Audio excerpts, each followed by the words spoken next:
And now, it's time for another Dice Tower review with Tom Vasel.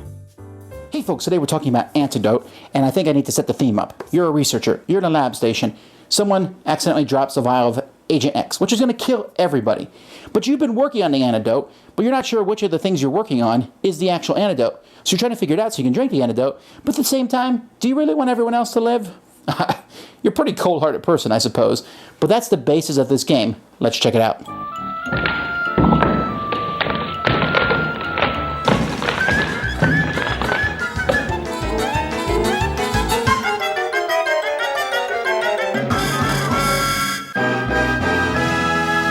In the game, there are 7 possible antidotes. Actually, there's 8 if you play with 7 players, which is the max. But usually you're going to play with 7 of these. So what you're going to do is you're going to shuffle them up face down, and you're going to pick one, and that one is going to be the antidote color. The rest you're going to take, shuffle them, add some syringes based on the number of players, and everyone, you're going to shuffle these up, and everyone is going to get 2 of them. So let's say I get these 2. I got a syringe, but I also know that pink is not the antidote. Now, the whole goal of the game is at the end of the game, you're going to have 1 card left in your hand. You're going to draw a whole handful of cards, but you're going to have 1 card left at the end of the game, and you want to have the highest number of the antidote color. And you'll do that by players taking turns. You're going to draw a handful of cards, and these cards are going to go up to whatever number of players. So if you're playing a 7-player game, they go all the way up to 7. If you're playing a 6-player game, they go up to 6, etc. You'll take those, shuffle them, hand them out. On your turn, one thing you can do is tell everyone to discard a card. If you discard one of these cards, a number card, you discard it face up. If you discard one of your other cards, like a syringe or an X card, those get discarded face down. So you can do that. You can make everyone discard a card. Or you can do a trade. There are 2 ways to do a trade. You can tell everyone to take 1 card and pass it to the right, or pass it to the left. Everyone can do that. Or you can basically make a trade. Say, I'll give you one of my cards if you give me one of yours. You have to honor the trade, so you could even say something like, I'll give you one of my X's if you give me one of your X's, or I'll give you an X for a syringe or whatever. Finally, you can play a syringe card, which lets you steal a card from someone else's hand, but you're giving them the syringe.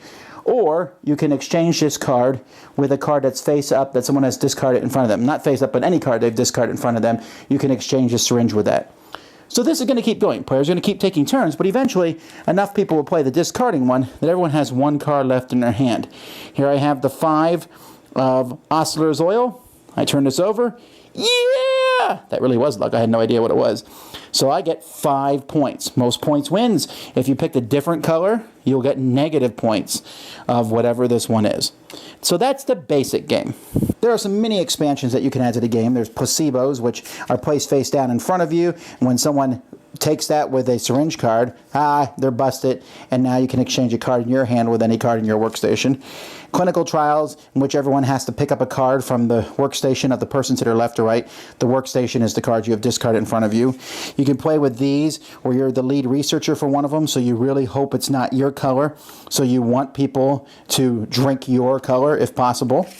And then there are lab romances that give you an objective.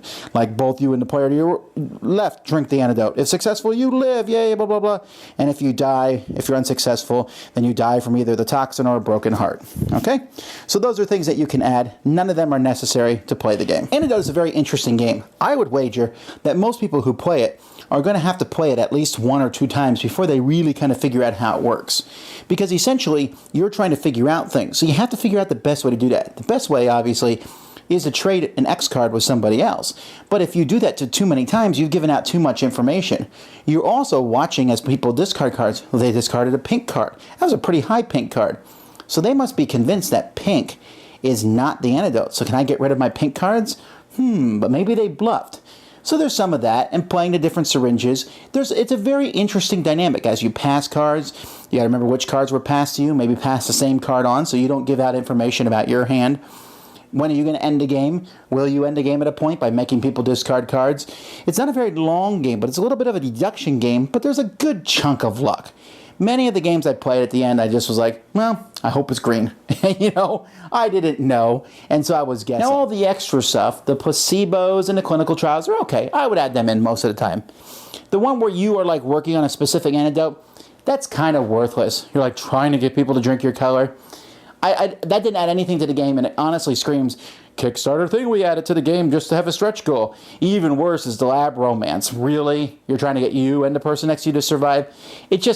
It sounds funny and it's weird, but it's kind of the game is already kind of a weird themed game.